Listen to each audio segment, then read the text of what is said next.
Hello बच्चों, क्या हाल चाल? सब बढ़िया। अब बच्चों हम लोग क्लास 11 में न्यूटन्स लॉज ऑफ मोशन का नेक्स्ट वीडियो लेके आए हैं, जिसमें हम शीडो फोर्स आपको पढ़ाएंगे। शीडो फोर्स में हम लोग इनर्शियल और नॉन इनर्शियल फ्रेम को जानेंगे। बहुत दिन से इस बच्चों का इंतजार था कि भाई शीडो फोर्स कब आएगा। आ गया बच्चों। इनर्शियल और नॉन इनर्शियल फ्रेम भाई क्या होता है, ये सारी चीज़ें जाननी। इसका कंसेप्ट हमें पढ़ने की ज़रूरत इसलिए बच्चों पड़ी क्योंकि न्यूटन्स लॉज ऑफ मोशन का जो कंसेप्ट था वो हर जगह वैलिड नहीं होता था। कुछ सिचुएशन में वैलिड हो जाता था, कुछ में नहीं होता था। किस में होता था, किस में नहीं होता था, ये सब मैं आपको आज सिखाऊंगा, बताऊंगा। तो बड़ा मज़ा आने वाला है। तो कॉपी पेन निकालते हैं, तो शुरू करते हैं बच्चों। चलिए देखें, हेडिंग डाल लीजिएगा, शीडो फोर्स। पी थोड़ा इसका साइलेंट होता है, ठीक। शीडो फोर्स बच्चों, आप लोग अगर आप देखें तो डेली लाइफ में एक्सपीरियंस बहुत करते हैं, मगर चीज़ें पता नहीं होती तो आप उसको कनेक्ट नहीं कर पाते हो। आपने कभी ऐसा देखा होगा कि भाई हम कार में बैठे हैं, मान लो सपोज करो कार में बैठे हैं और कार हमारी एक्सेलरेट होती है तो हमें ये लगता है कि हम पीछे की ओर जा रहे हैं, ऐसा महसूस होता है। महसूस क्या होता है, हम जाते भी हैं फिलहाल।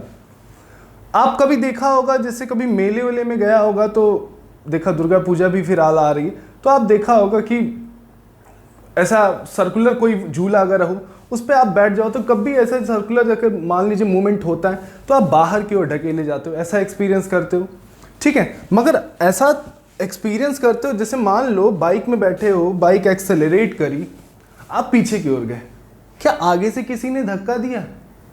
कोई फोर्स फिजिकली आपको दिखाई दिया? मगर गए तो वो भी एक्सेलरेशन से गए। ऐसा होता है कि नहीं होता? तो चलिए आइए देखते हैं, समझते हैं इस चीज को। चलो बच्चों, अगर हम समझें इस चीज को, मान लीजिए एक कार बना लेते हैं अच्छी सी और उसमें हम बैठते हैं, ठीक। मान लो कार ए एक्सेलरेशन से आगे मूवमेंट कर रही है। किससे कर रही? ए एक्सेलरेशन से आगे। तो आप किधर की ओर मूव करते हो? पीछे की ओर। मगर हम ये महसूस नहीं कर पाते कि भाई हम किस वजह से पीछे जा रहे हैं। और जितने एक्सेलरेशन से कार हमारी आगे मूवमेंट करेगी उतनी एक्सेलरेशन से हम पीछे की ओर जाएंगे। इसका मतलब है कोई फोर्स हमें धक्का दे रहा है। ऐसा फोर्स जो हमें दिखाई नहीं दे रहा मगर हम पे लग रहा है। दिखाई दे रहा है? नहीं दिखाई दे। ऐसा फोर्स जो हमें दिखाई नहीं दे रहा मगर तब भी हम पे लग रहा है, हम पीछे की ओर जा रहे हैं। इसी फोर्स को क्या कहते हैं बच्चों? शीडो फोर्स। पी से नाम दे देते हैं, पीएस लिख देते हैं। कौन सा फोर्स है? शीडो फोर्स। और ये जो शीडो फोर्स है, जो भी बॉडी है, जैसे कार है हमारी, जिधर एक्सेलरेशन कर रही उसके किधर एक्ट करेगा? पीछे की ओर एक्सपीरियंस करते हो, ठीक। कितना होगा? तो force is equal to mass of the body into acceleration, जिससे भी आपकी कार क्या हो रही? मूव कर रही। तो शीडो फोर्स किधर एक्ट कर रहा है? जिधर आपकी बॉडी एक्सेलरेट कर रही उसके अपोजिट डायरेक्शन में एक्ट कर रहा है। और कितना होगा? तो मास of the body multiplied with acceleration of the car, जो भी है यहाँ पे, जो भी आपका मतलब मूविंग प्लेटफॉर्म होता है, ठीक है। अब हम बात आगे करते हैं। इतनी बात समझ में आ गई, ठीक। अब हम बात आगे करते हैं, कुछ फ्रेम ऑफ रेफरेंस की बात करते हैं, ठीक है। चलिए देखते हैं। सबसे पहला चीज फ्रेम ऑफ रेफरेंस, ठीक। ध्यान से देखें, एक चीज समझिएगा। न्यूटन्स लॉ वैलिड होना ना वैलिड होना, उसकी कंडीशन को समझिए ध्यान से। जैसे सपोज करो बच्चों, जितने भी आप क्वेश्चन करते हो, कोई भी बुक का क्वेश्चन कर रही है, जो भी चीज है, मान लो सपोज करो एक पुली का क्वेश्चन हम सॉल्व करते हैं। इस चीज को एक्सपीरियंस करिए कि हाँ क्या हो रहा है, क्या नहीं हो रहा है। सपोज करो एक पुली का हमने क्वेश्चन सॉल्व किया। कैसे सॉल्व करते? जैसे मैं खड़ा हूं, सामने क्वेश्चन बना हुआ है, ऐसा है कि नहीं? और हम ये एक्सपीरियंस करते हैं कि हम रेस्ट पे हैं। हम ये एक्सपीरियंस करते हैं कि हम रुके हुए हैं और वो बॉडी एक्सेलरेट कर रही। जैसे कि मान लीजिए m1 बड़ा होता है, m2 छोटा होता है, तो ये बॉडी इधर जाती, ये बॉडी इधर जाती। किस एक्सेलरेशन से? मान लीजिए a एक्सेलरेशन। ऐसा है कि पूरी चीज को फील करिए कि हाँ आपको बिल्कुल बढ़िया से समझ में आ जाएगा। अब ये पुली का क्वेश्चन हम सॉल्व कर रहे हैं, ऐसे हाथ बंद किए और हम उसका मूवमेंट देख रहे हैं कि नहीं देख रहे हैं? ए एक्सेलरेशन से वो नीचे जा रही तो वो ऊपर जाएगी। ऐसा हो रहा है कि नहीं हो रहा? तो हम रेस्ट पे हैं, हम एक ऑब्जर्वर हैं, हम रेस्ट पे हैं। ऐसा है कि नहीं? और जो हमारा क्वेश्चन है वो मूव कर रहा है। ऐसा हो रहा है कि नहीं एक्सपीरियंस? तो हम यहाँ बढ़िया से न्यूटन्स लॉ लगाते थे, नीचे mg लगाते थे। ऐसा होता था कि नहीं, पूरा एक्सपीरियंस करना, नीचे m1g ऊपर t, नीचे m2g ऊपर t, ऐसा होता था। और m1g minus T is equal to m1a कर देते थे, t minus m2g is equal to m2a कर देते थे। हम क्या हैं, हम रेस्ट पे हैं। हम क्या हैं, हम रेस्ट, हम ऑब्जर्व कर रहे हैं और चीजें को लिख रहे हैं, इक्वेशन लिख रहे हैं और सॉल्व कर रहे हैं। तो ऐसा फ्रेम, देखिए दो तरीके का फ्रेम होता है, एक तो इनर्शियल होता है, एक होता है नॉन इनर्शियल। ठीक, पूरी बातों को ध्यान समझिएगा। हम हैं ऑब्जर्वर, हम रेस्ट कंडीशन पे हैं और हम इस पूरे क्वेश्चन को सॉल्व कर रहे हैं। हम हैं ऑब्जर्वर, हम रेस्ट पे हैं। ऐसा ऑब्जर्वर, अगर आपका जो ऑब्जर्वर है वो रेस्ट पे हो, या तो मूव भी कर रहा हो तो यूनिफॉर्म मूव कर रहा हो, इसका मतलब समझे, इस बॉडी का एक्सेलरेशन क्या है, 0। इसकी जो वेलोसिटी है वो क्या है, कांस्टेंट है, मतलब यूनिफॉर्म मोशन कर रहा है। ऐसे फ्रेम ऑफ रेफरेंस को इनर्शियल फ्रेम ऑफ रेफरेंस कहते हैं। कैसे कहते हैं, इनर्शियल। ठीक, तो न्यूटन्स का लॉ जब हम इस कंडीशन पे लगाते थे, ऑब्जर्वर जब रेस्ट पे रहता था, लिख लीजिएगा, जब न्यूटन्स लॉ हम इस कंडीशन पे लगाते थे तो बड़े अच्छे से आंसर को हम निकालते थे। ऐसा होता था कि नहीं होता था, आप भी करते हो भाई, कोई क्वेश्चन सॉल्व कर रहे हो तो आप तो रेस्ट पे हो ना, उसको सब मूविंग, उसको कंडीशन में देख के सॉल्व करते हो कि नहीं। अब एक सिचुएशन और ला दें, हम इसी क्वेश्चन को दौड़ते दौड़ते सॉल्व करें, अब बताओ क्या होगा, आंसर निकाल पाओगे। जब आप भी दौड़ रहे हो, जैसे मान लो ये सामने पुली का क्वेश्चन है, वो भी दौड़ रहा है, आप भी दौड़ रहे हो, दोनों का एक्सेलरेशन डिफरेंट है, तो आप क्या उसको एज्यूम कर पाओगे, उसको कंडीशन बना, उसकी इक्वेशन बना पाओगे, ऐसा पॉसिबल है नहीं। तो न्यूटन्स लॉ बच्चों वहां पे क्या होने लगे, गलत होने लगे, आंसर क्या आने लगे, गलत आने लगे। तो ऐसा फ्रेम जहां पे हमारा ऑब्जर्वर किसी एक्सेलरेशन से दौड़ रहा हो, उसकी वेलोसिटी क्या हो रही हो, चेंज हो रही हो, ऐसे फ्रेम ऑफ रेफरेंस को हम लोग क्या कहते हैं, नॉन इनर्शियल कहते हैं। ठीक, यहां पे तो हम क्या लगा, एनएलएम लगा देते थे, मतलब Newton's law of motion valid होता था, होल्ड करता था। मगर क्या उस कंडीशन पे वैलिड करेगा, होल्ड होगा, नहीं होगा। तो यहां पे दिक्कतें आने लगी, यहां पे एनएलएम हम नहीं लगा सकते थे, तो यहां पे दिक्कतें आने लगी। तो किसका इजाद हुआ, सीडो फोर्स का। हम सीडो फोर्स के कंसेप्ट से इनर्शियल और नॉन इनर्शियल दोनों कंडीशन पे क्या कर सकते हैं, न्यूटन्स लॉ को लगाते हैं और हमारा आंसर बिल्कुल सेम। मैं आज ऐसा ही कुछ करूंगा, एक क्वेश्चन को इनर्शियल फ्रेम ऑफ रेफरेंस से करूंगा, दूसरे को नॉन इनर्शियल से करूंगा। ठीक, और देखते हैं दोनों में आंसर सेम आता है कि नहीं आता। अगर नहीं आता तो भाई न्यूटन्स लॉ मोशन पूरा गलत हो जाता, तो भाई पूरी तरीके से हम कोई मतलब कुछ कर पाते, अगर सोच के देखो कुछ नहीं हो पाता।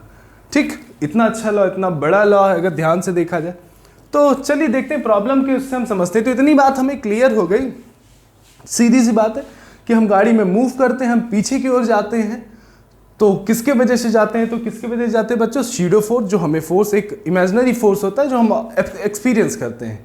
कितना होगा, जिस एक्सेलरेशन से हम आगे जाएंगे उतनी ही एक्सेलरेशन से भाई उतने ही फोर्स, जितने फोर्स से हम आगे की ओर मूव कर रहे हैं, एक तरीके से देखा जाए तो सीडो फोर्स इतना समझ लो, सिंपल से समझ लो, mass of the body, acceleration of the platform, क्या अपोजिट डायरेक्शन, सीडो फोर्स ये होता है। Inertial frame of reference, non inertial frame of reference क्या होता है, इनर्शियल फ्रेम ऑफ रेफरेंस मतलब रेस्ट में ऑब्जर्वर होता है, एक्सेलरेशन उसकी एक तरीके से जीरो भी कह सकते हो, अगर मूव कर रहा है तो यूनिफॉर्म मतलब वेलोसिटी उसकी क्या हो, कांस्टेंट हो। ऐसा फ्रेम क्या है, इनर्शियल। और नॉन इनर्शियल क्या है, जहां पे एक्सेलरेशन हो बॉडी के पास, ऑब्जर्वर के पास, वेलोसिटी उसकी चेंज हो रही है, तो ये प्रॉब्लम हम नहीं सॉल्व कर सकते। नॉन इनर्शियल मतलब एनएलएम यहाँ हम नहीं लगाएंगे, यहाँ पे एनएलएम क्या करेगा, होल्ड करेगा। चलिए आइए देखते हैं। आओ बच्चों समझते हैं भाई, प्रॉब्लम हम दोनों से समझाते हैं। ठीक, बस आपको यहाँ पे करना क्या है, एक ऑब्जर्वर बनाइए, उसको इनर्शियल फ्रेम ऑफ रेफरेंस पे रखिए और नॉन इनर्शियल पे रखिए। आओ एक सरल सा क्वेश्चन देखते हैं। सपोज करो एक एलिवेटर है, ठीक, थोड़ा छोटा बनाते हैं। एक एलिवेटर है जिसमें हमने एक पेंडुलम ऐसे लटका दिया है, सपोज करो हम दोनों तरीके से आपको सॉल्व करके दिखाएंगे और पक्का है कि आपको इस कंसेप्ट को समझने में बड़ा मज़ा भी आएगा। ये आप अभी कमेंट सेक्शन में लिखोगे ज़रूर, ठीक है। चलिए देखते हैं। दोनों सिचुएशन एक है, same body, same mass, same string, सब कुछ सेम है। एलिवेटर का भी सारा कंस्ट्रक्शन सब कुछ सेम ही है, समझ लो सब कुछ सेम है, ठीक, कुछ अलग नहीं है। हम भी इससे पार्टीशन कर देते हैं। हम सबसे पहले ऑब्जर्वर को बाहर की ओर खड़े करते हैं, ये है, ठीक। और दूसरी कंडीशन में हम ऑब्जर्वर को अंदर खड़ा कर देते हैं, ठीक। अब आपसे हम पूछें कि इनर्शियल फ्रेम कौन है, नॉन इनर्शियल कौन है, तो आप तुरंत बता दोगे कि हाँ भाई सर ये ऑब्जर्वर तो भाई ऐसे रेस्ट पे है, इनर्शियल है। सर ये वाला जो ऑब्जर्वर ना, ये अगर लिफ्ट ये एक्सेलरेशन से मूव कर रही है तो ये भी तो ये एक्सेलरेशन से मूव कर रहा होगा ऊपर क्यों, तो ये नॉन इनर्शियल कैटेगरी आता है। ये कैसा है, नॉन इनर्शियल, लिख लेना, ठीक। और ये कैसा है, इनर्शियल है। समझ गए कि नहीं? और लगाते हैं क्वेश्चन को। सारी चीज ऑब्जर्वर से पूछेंगे और ये सब कुछ डिस्क्राइब करेगा। हमने पूछा तुमको क्या दिखाई दे रहा है, तो ये ऑब्जर्वर कहता है भैया ऐसा है, लिफ्ट में ऐसा पेंडुलम लगी है, ट्रांसपेरेंट लिफ्ट है, मान लो सब कुछ दिख रहा होता, लिफ्ट में पेंडुलम लगा हुआ, लिफ्ट ए एक्सेलरेशन से ऊपर जा रही है, भैया ऐसा करिए नीचे mg लगा दीजिए, क्योंकि वेट तो लगेगा ही लगेगा। पूछेगा भैया वो जो रस्सी है उसमें टेंशन भी आएगा, लगा दिया हमने। अब हमने कहा इसमें न्यूटन्स लॉज ऑफ मोशन लगाओ, तो कहा भैया ठीक है लगाते हैं। ए एक्सेलरेशन से ऊपर बॉडी जा रही है तो टी हो जाएगा बड़ा, क्योंकि आप ही नहीं बताया है, माइनस mg हो जाएगा, T minus mg is equal to कितना हो जाएगा, ma हो जाएगा। तो टेंशन अगर हम देखें बॉडी में तो कितना हो गया, mg प्लस ma का, ये लीजिए भैया आंसर है। अब हम इससे पूछें, इस ऑब्जर्वर से पूछें, हम कहें तुमको क्या दिखाई दे रहा है, अपने आप को एक्सपीरियंस करो कि आप लिफ्ट में हो, ऊपर ऐसे पेंडुलम लटक रहा है और लिफ्ट चल रही है। मैंने पूछा तुमको क्या दिखाई दे रहा है, तुम कहोगे सर भैया ऐसा बॉब है एक, नीचे mg लगेगा, और भैया ऐसा है रस्सी से बंधा है तो टेंशन भी होगा। मैंने कहा कुछ और दिखाई दे रहा है, कहा कि भैया पेंडुलम तो ऐसे रेस्ट पे है। कहेगा कि नहीं कहेगा, सोच के देख लो, आप खड़े हो, एलिवेटर है, पेंडुलम लटक रहा है, आप ही से मैंने पूछा क्या हो रहा है, तो कहोगे सर मास है, वेट लगेगा, रस्सी से बंधा है तो टेंशन लगेगा। मैंने कहा और क्या, कहा भैया वो तो ऐसे रेस्ट पे है। अब रेस्ट पे तो आमने सामने बराबर होगा, इसका मतलब टी इज इक्वल टू क्या होगा, आमना इज इक्वल टू सामना, टी इज इक्वल टू क्या हो जाएगा, mg। तो इसने आंसर निकाला T is equal to mg, और इसने आंसर निकाला T is equal to mg plus ma। या तो ये गलत है या तो ये गलत है, या तो ये गलत बोल रहा है या तो वो गलत बोल रहा है कि नहीं? सिचुएशन तो सेम है, मगर जहां तक मैं जानता हूं इजी सही बोल रहा है, वो गलत बोल रहा है। आओ एक्सपीरियंस करते हैं, एक्सपीरियंस करते हैं। अब देखो हम कैसे एक्सपीरियंस करेंगे, हम ये एक्सपीरियंस करते हैं कि लिफ्ट ऐसे रेस्ट पे थी, पेंडुलम हमने लटकाया, जितना वेट था उतना टेंशन आया। अब एक्सेलरेशन से लिफ्ट अगर ऊपर जाएगी तो टेंशन बढ़ जाएगा कि नहीं बढ़ जाएगा, कितना बढ़ेगा, ma। मगर यहां पे तो वही चीज दिख रहा है यार कि mg दिख रहा है, कोई फर्क ही नहीं पड़ रहा है, ऐसा होगा क्या, नहीं। आओ समझते हैं। अब हम इससे एक चीज पूछे कि तुम्हें कोई कुछ लिफ्ट ऊपर जा रही तो तुम्हें कुछ अलग सा एक्सपीरियंस हो रहा है? कहेगा हाँ भैया अलग सा एक एक्सपीरियंस तो हो रहा है, जब हम ऊपर की ओर जा रहे हैं तो हमें ऐसा लग रहा है कि कोई हमें नीचे की ओर धक्का दे रहा है। मैंने कहा वही चीज तो मिस कर रहे हो, जब हम ऊपर की ओर जा रहे हैं तो हमें नीचे की ओर क्या कर रहा है, कोई धक्का दे रहा है। कौन धक्का दे रहा है, आप ही बोलो ना, शैडो फोर्स। कौन धक्का दे रहा है, शैडो फोर्स। अब कहेगा हाँ भैया अब मेरे समझ में आया, जब मुझ पे एक नीचे की ओर फोर्स लग रहा है तो इस पेंडुलम पे भी तो नीचे की ओर एक फोर्स लगेगा, क्योंकि जब पेंडुलम ऊपर जा रहा है एक्सेलरेशन से, तो जब मुझ पे एक फोर्स लग रहा है, एक मुझे एक्सपीरियंस हो रहा है, तो उस पे भी तो एक नीचे की ओर लग रहा होगा। कौन सा फोर्स लग रहा होगा, शैडो फोर्स। अब वैलिड करो। अब हम आपसे बोलते क्या क्या हो रहा है, तो आप कहते कि हाँ, तब भी हम कहते कि पेंडुलम तो भाई रेस्ट पे है ना, तो रेस्ट पे है, पेंडुलम तो नहीं मूव कर रहा है। इसको दिखेगा पेंडुलम मूव करते, इसको थोड़ी ना दिखेगा। तो क्या कहेगा, आमना सामना बराबर। तो कहेगा भैया आमना सामना बराबर अगर हम करेंगे ना तो टी ऊपर लग रहा है, नीचे दो फोर्स लग रहे हैं, एक mg लग रहा है और fp, ठीक है, fps कर लो, सीडो फोर्स कर सकते हो, ऐसा हो गया। अब चलो mg और fps जो है वो कितना होगा, अभी मैंने बताया ना, मास ऑफ द बॉडी जितना एक्सेलरेटेड प्लेटफॉर्म का उसके एक्सेलरेशन से क्या करिए, मल्टीप्लाई करिए। तो ये देखिए नॉन इनर्शियल कैटेगरी में आते हैं और इनर्शियल कैटेगरी में आते हैं, दोनों में आंसर सेम आ रहा है कि नहीं आ रहा है, दोनों जगह होल्ड किया कि नहीं किया, समझ में आया, लिख लो। चलो भाई आ गया समझ में, चलिए लिख लीजिए। अभी और प्रॉब्लम कराते हैं बच्चों, और अच्छे से आएगा। चलो देखो, सरल से पहले प्रॉब्लम कराते हैं, फिर धीरे धीरे हम लोग थोड़ा टफ जाएंगे, चीजें समझ में आने लगे तो बहुत ही अच्छा है। चलो देखो, एक्सपीरियंस करो,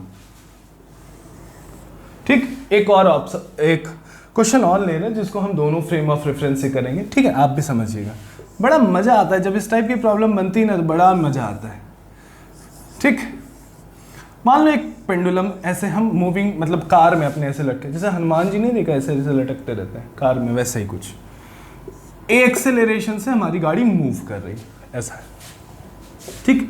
वही सेम सिचुएशन है, सब कुछ सेम कुछ है, ए एक्सेलरेशन से मूव कर रहे हैं, ये पेंडुलम है, ये नॉन इनर्शियल,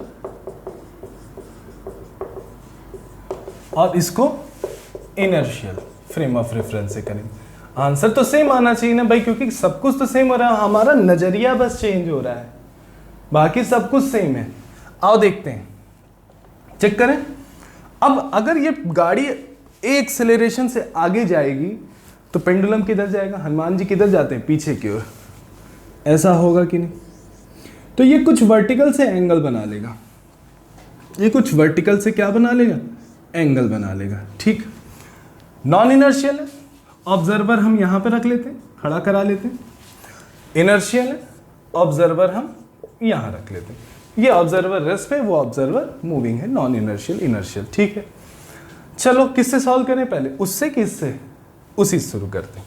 चलो अब देखो, अगर हम देखें तो इसमें क्या लग रहा होगा, टेंशन, इसी से पूछो तो कहेगा भैया नीचे mg लगेगा, ठीक है भैया। अगर अभी आपने बता दिया शैडो फोर्स जितने से आगे उतने से पीछे, तो कितना शैडो फोर्स लगेगा पीछे की ओर, ma, बोलो सही है, यही होगा ना शैडो फोर्स, p लिख लेते हैं, ये क्या लगेगा, शैडो फोर्स। आओ देखते हैं। अब बच्चों हम इसको थोड़ा सा रिजॉल्व करना चाहते हैं, ये थीटा एंगल तो ये भी थीटा, तो t का इधर अगर हम देखेंगे तो t का कितना आएगा, cos थीटा, और t का इधर कितना आएगा, sin थीटा, बोलो ठीक है। उस समय मान लो भाई पेंडुलम है ऐसे गया, उस समय अगर हम देखें तो ये सारी सिचुएशन हो रही होगी कि नहीं हो रही होगी, बोल लो, होगा। अब हम उससे पूछें तो कहेगा भैया तो ये तो रेस्ट पे दिख रही है, तो आमना सामना बराबर कर दो, ये रेस्ट पे दिख रही है, आमना सामना बराबर करो, तो t cos थीटा किसको बैलेंस करेगा, mg को, और t sin थीटा किसको बैलेंस करेगा, ma को। दोनों को हमने डिवाइड किया तो vertical angle cos upon sine कितना हो जाएगा, cot थीटा, और m से m कटा तो g/a आता है, तो थीटा अगर हम लोग निकालें, या तो इसको हम रिवर्स भी कर लेते हैं, ये प्रॉब्लम बच्चों आपको बुक में दिख भी जाती है, अगर इसको हम रिवर्स कर लेते हैं तो tan थीटा के टर्म में आता है और a/g कुछ बनता है, तो थीटा इज इक्वल टू अगर हम देखें तो tan इनवर्स a/g बनेगा, बोलो सही है कि नहीं। इतनी बात क्लियर हो गई। आओ इसमें देखते हैं क्या होता है। अब क्या होगा, उसको तो सब कुछ रेस्ट पे दिखाई देगा, मगर इसको नहीं दिखाई देगा। इसको क्या दिखाई देगा, मान लो ये पेंडुलम ऐसे आ गया तो भी पेंडुलम आगे जाते दिखाई देगा कि नहीं। देखो कैसे, ये चीज समझे कि नहीं समझे, समझ में आ गया।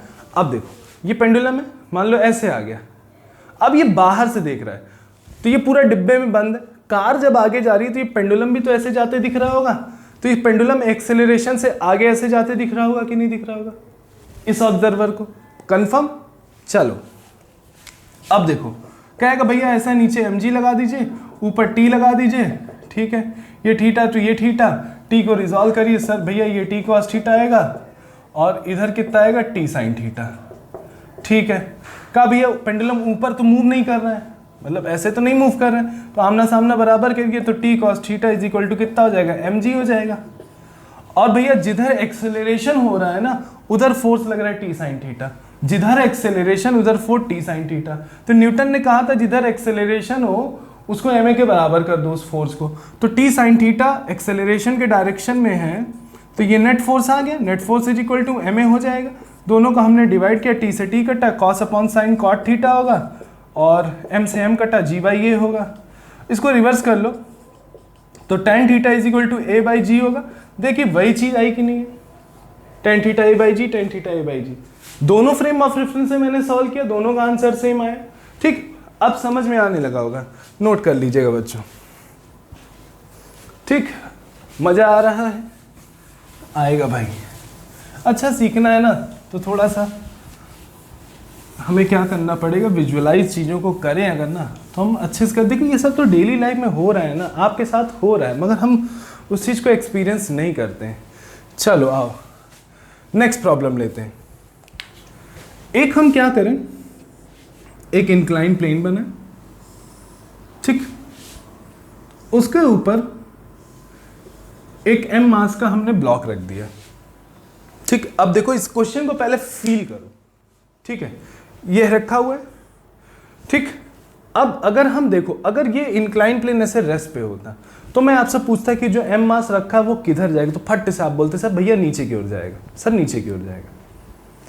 अगर यही पूरा इंक्लाइन प्लेन मूव करता तेजी से, अगर यह इंक्लाइन प्लेन तेजी से मूव करता तब क्या होता, तब ये नीचे जाता नहीं जाता, वो वहीं पे रेस्ट पे रहता।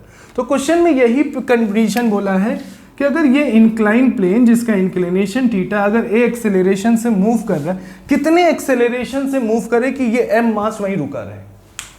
नहीं समझे, समझ गए?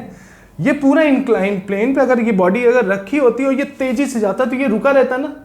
तो यही पूछा कि कितने एक्सेलरेशन से मूव करे कि ये एम मास वहीं पे रुका रहे। समझ गए ना? आओ चलो देखते हैं कितने एक्सेलरेशन से मूव करेगा। चलो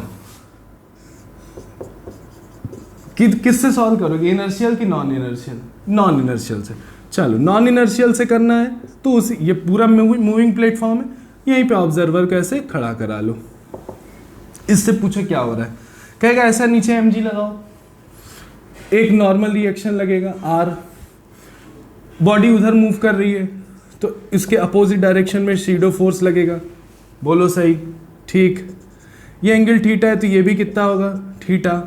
एम जी को इधर रिजॉल्व करेंगे तो एम जी कॉस थीटा होगा। बोलो होगा कि नहीं होगा?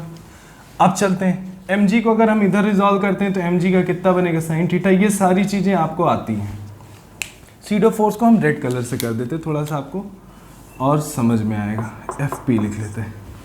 अब चलो एफ पी को अगर इधर रिजॉल्व करें तो एफ पी को अगर हम इधर रिजॉल्व करें, भाई देखो ध्यान से देखो, अगर हम इसको अगर हम आगे बढ़ाते हैं, ऐसे बढ़ा लेते हैं, समझते हैं ध्यान से, तो एफ पी को अगर हम इधर रिजॉल्व करेंगे तो एफ पी का कितना आएगा, साइन थीटा आएगा। ठीक। और एफ पी को अगर हम लोग इधर रिजॉल्व करेंगे, ऐसे रिजॉल्व करेंगे तो ये कितना आएगा, कॉस थीटा। देख लो ये थीटा एंगल बनेगा कि नहीं बनेगा। थीटा अगर ये 90 तो 90 माइनस थीटा, फिर थीटा ही बनता है। समझ गए? नहीं समझे? समझ गए। एम जी का इधर कॉस आया, ठीक, एम जी का इधर साइन आया, और ये एफ पी फोर्स लग रहा है। तो अगर देखो ये एंगल थीटा होगा तो एफ पी के इधर कॉस, एफ पी के इधर साइन। समझ गए?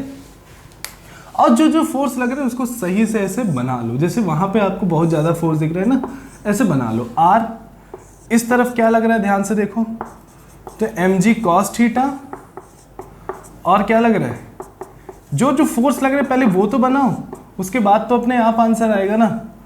इधर क्या लग रहा है, एफ पी कॉस थीटा, और इधर क्या लग रहा है, एम जी साइन थीटा। ठीक। अब ऑब्जर्वर से पूछा, अब चलो भाई तुमने सारे फोर्स लगवा दिए, सारे रिजोल्यूशन करवा दिए, अब बताओ क्या है। तो कह रहा है बॉडी तो भैया रेस्ट पे रुकी हुई है, ये एम मास तो रुका हुआ है, मतलब आप आमने सामने बराबर कर दो। ठीक।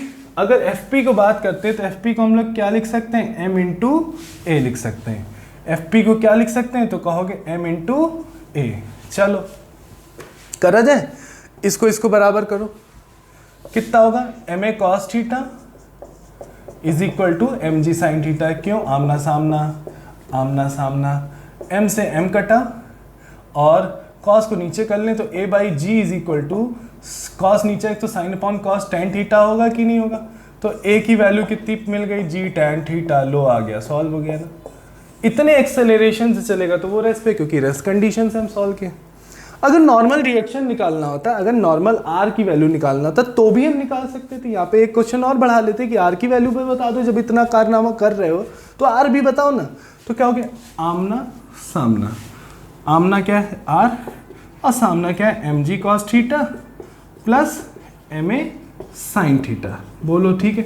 आमना इधर दो फोर्स है, दोनों फोर्स ऐड हो जाएंगे, आमना सामना बराबर। ए की वैल्यू तुम्हें पता चल गई, रख दो वहां पे ए की value, M ji cos theta, M A की वैल्यू कितनी है बच्चों, जी टैन थीटा। और टैन थीटा को अगर हम देखो यहाँ ए की वैल्यू जी टैन थीटा रख रहे हैं, और टैन थीटा को हम लोग sine theta upon cos theta भी बोल सकते हैं। छोटा इसको इसलिए किया ना, छोटा सा एक आंसर आ जाएगा। देखो क्या छोटा आंसर आ जाएगा, देखो सॉल्व कर लेंगे ना, कॉस का एलसीएम ले लो तो कॉस स्क्वायर थीटा हो जाएगा। इसको सॉल्व करो, एम जी कॉस स्क्वायर थीटा और इधर आएगा एम जी लिखा हुआ है, sine sine sine sine square theta हो जाएगा। और नीचे कितना बचेगा, कॉस थीटा। तो cos square theta m g common ले लो, cos square theta sine square theta 1 होता है ना। देखो छोटा सा आंसर हो गया, तो कितना हो गया एम जी और नीचे कॉस थीटा। तो ये आपका अगर ध्यान से देखो तो क्या आ गया, नॉर्मल रिएक्शन। तो इस क्वेश्चन में अगर हमसे r की वैल्यू पूछता है तो r की वैल्यू कितनी आ गई, M G upon cos theta. समझ में आया कि नहीं आया, अच्छे समझ में आ गया, नोट कर लीजिएगा। आपका काम क्या है, मैंने इसको क्या कहां से सॉल्व किया, नॉन इनर्शियल से। आपके लिए होमवर्क है, करके मुझे बताना कमेंट में, इसको इनर्शियल फ्रेम से सॉल्व करना, ऑब्जर्वर को जमीन पे खड़ा करना। ठीक, चलो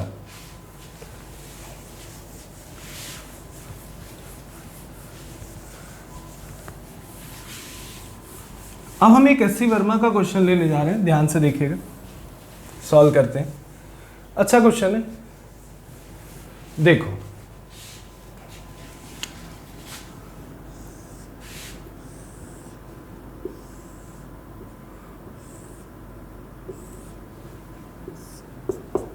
कंस्ट्रक्शन बना लें, बाकी हम आपको बता देंगे। और आप एस सी वर्मा की बुक अगर खोलोगे तो आपको दिखाई भी देगा ये एम मास, इसका मास कैपिटल एम है। एक सेकेंड मैं ज़रा इस एक कंस्ट्रक्शन देख लूँ ज़रा फिर से, एक सेकेंड। हाँ ये है एम डैश मास है इसका, और ये थीटा एंगल पे है, और ये कैपिटल एम है। ये कितना है, कैपिटल एम है, और ये जो है स्मॉल एम है। बाकी सब कुछ है।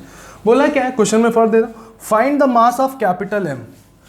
ठीक, क्वेश्चन में बोला क्या है, ध्यान से करिए, बहुत मजा आएगा। ये एचसीवी की प्रॉब्लम है, और क्वेश्चन नंबर अगर देखोगे तो 33 है, मेरे बुक हाथ में बुक है, इसकी वैल्यू बतानी है। ठीक है, हम क्वेश्चन पढ़ देते। Find the mass capital M of the hanging block in figure which will prevent the smaller block from slipping over the triangular block. हम समझा भी देंगे आपको। All the surface are frictionless, string and the pulley are light. समझो ध्यान से, बोल क्या रहा है। अब देखो पहले चीज़ों का एक्सपीरियंस, अगर ये एम मास लटकाएंगे तो ये पूरा का पूरा सिस्टम आगे जाएगा। जैसे इसके पहले वाले क्वेश्चन में जा रहा था, ये पूरा का पूरा सिस्टम किधर जाएगा, आगे जाएगा। अब जब पूरा का पूरा सिस्टम आगे जाएगा तो ये बॉडी हो सकता है और रेस्ट पे हो सकता है। तो वही आपसे बोला है कि इसका कितना मास हो, इस ये जो कैपिटल है में ये कितना हो कि ये बॉडी यहीं पे क्या हो, रुकी रहे। नहीं समझे, इस बॉडी का कितना मास हो कि ये बॉडी यहाँ पे क्या हो, रुकी रहे। चलो बनाते हैं, कंस्ट्रक्शन बना लो। चलो भाई अब देखते हैं, अगर ये बॉडी अगर देखो बच्चों ए एक्सेलरेशन से नीचे जाएगी ना, तो ये पूरा का पूरा सिस्टम ए एक्सेलरेशन से किधर की ओर भागेगा, आगे की ओर भागेगा। ऐसा होगा कि नहीं होगा। और नीचे अगर ध्यान से देखो तो क्या लगेगा, mg लगेगा। अब देखो इस क्वेश्चन को अच्छे से सॉल्व करना है ना, तो करना क्या है, देखो इस पूरे के पहले एक सिस्टम बना लो, इस पूरे को एक क्या बना लो, सिस्टम बना लो। पहले ए एक्सेलरेशन निकालो, अपने आप चीजें आने लगेंगी। देखो क्योंकि आधा क्वेश्चन तो इससे पहले वाले पार्ट का है ना, और थोड़ा सा एक पुली ऐड कर दिया है, तो क्वेश्चन पुराने वाले से हम कनेक्ट करके इसको आसानी से कर सकते हैं। चलो अगर हम देखें इस पूरे क्वेश्चन को अगर सिंपल वे में करें तो इसको हम m मास लेते हैं, ये mg हो गया, और इस पूरी बॉडी को हम एक बॉडी मान लेते हैं, तोड़ ताड़ के इसे चौकोर बना लिए, तो पूरा मास कितना हो गया, m प्लस m डैश हुआ कि नहीं हुआ। पूरे को तोड़ मोड़ के हम ये बना लेते हैं, ये मास a एक्सेलरेशन से ही नीचे जा रहा है, तो ये कितने एक्सेलरेशन से जा रहा है, a। अब मैं आपसे एक्सेलरेशन निकलवाऊं तो आप फट्टे से बताओगे सर mg खींच रहा है, ठीक, mg खींच रहा है और इधर से रोकने वाला कोई नहीं है, बताया था ना खींचना रोकना, mg खींच रहा है, इधर से कोई रोकने वाला नहीं है, रोकने वाला 0 अपॉन टोटल मास में m plus small m plus m dash. पहले इतना लिख लो, एक्सेलरेशन समझ में आया कि नहीं आया, mg खींच रहा है और पीछे से यहाँ कोई रोक नहीं रहा है, तो खींचना माइनस रोकना अपॉन टोटल मास होता है कि नहीं होता है, ठीक। तो ये लिखो, खींचना माइनस रोकना तो 0 ही है, पीछे तो कोई नहीं है, अपॉन टोटल मास, इतनी चीज लिखिए, ठीक। चलो आगे बढ़ते हैं, इतनी चीज समझ गए कि नहीं, ठीक है भाई। इसको अब हम रब कर रहे हैं, तो हमारा एक्सेलरेशन आ गया mg upon m plus m, ठीक। अब चलो हमें दिमाग में रखना है हमें क्या निकालना है। ऐसी वर्मा का क्वेश्चन कोई कठिन थोड़ी ना, हमारे कंसेप्ट अच्छे होना तो हम बहुत आसानी से कर सकते हैं। ये दिख रहा है, चलो इसको मतलब क्रॉस कर दें, क्योंकि हमको कैपिटल M निकालना है। ध्यान से दिमाग में बस रखना कि किसी तरीके इक्वेशन से M छीन लो, बाकी सबको उधर भेज लो। इसको इधर करो तो क्या लिख सकते हो, mg m plus m dash, बोलो सही है, और मल्टीप्लाइड विथ a, ठीक। ओपन करो mg m इंटू a, ठीक। और या तो एक काम कर सकते हो या पहले रख ही लो, ज़्यादा सही है। अब चलो इससे पहले अगर आप देखे होगे तो tan theta is equal to कितना लिखे हो, a बाई जी निकाले हो कि नहीं, तो a इज इक्वल टू कितना है, g tan थीटा है। पूरा यही सिचुएशन था कि नहीं था, पूरा यही सिचुएशन था, पिछले वाले क्वेश्चन में भी तो यही था ना। a की वैल्यू पुट करो, एक कॉमन ही ले लेते, ज़्यादा सही था क्या, नहीं ठीक है रखा रहने दो, जी tan थीटा, ठीक। और m यहाँ पे कॉमन ले लेते, ज़्यादा सही है, ठीक। अभी जी tan थीटा रख देंगे, थोड़ा सिंप्लीफाई करना है, इसको इधर खींच लो, क्योंकि जो चीज़ तुम्हें चाहिए वो चीज़ यहाँ से आ सकती है। mg minus mg tan theta हो गया। और इधर अगर ध्यान से देखो तो m plus m dash, a की वैल्यू अगर हम रख सकते हैं तो क्या लिख सकते हैं, जी tan थीटा लिख सकते हैं। यहाँ से कॉमन क्या है, mg कॉमन ले लो तो 1 माइनस कितना आएगा, tan थीटा आ जाएगा, ठीक। m plus m dash equation है, थोड़ा सा इसको सॉल्व करना तो आपको करना ही पड़ेगा। और हमें क्या चाहिए, अब हमको देखो सिर्फ यही चाहिए, बाकी सबको नीचे धक्का दे दो।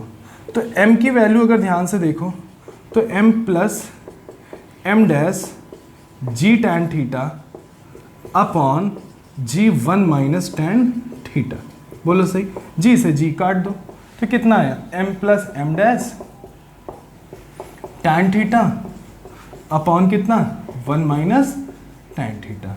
तो आप अगर ध्यान से देखिए तो ये कैपिटल M आ गया कि नहीं आ गया, आ गया ना, कुछ था थोड़ी ना यार, समझ में आया, नहीं हो तो फिर से देख लो, समझ में आ जाएगा, ठीक है बच्चों। ये रहा शीडो फोर्स, समझ में आया होगा बिल्कुल। मैंने इनर्शियल नॉन इनर्शियल दोनों से प्रॉब्लम आपको सॉल्व करें।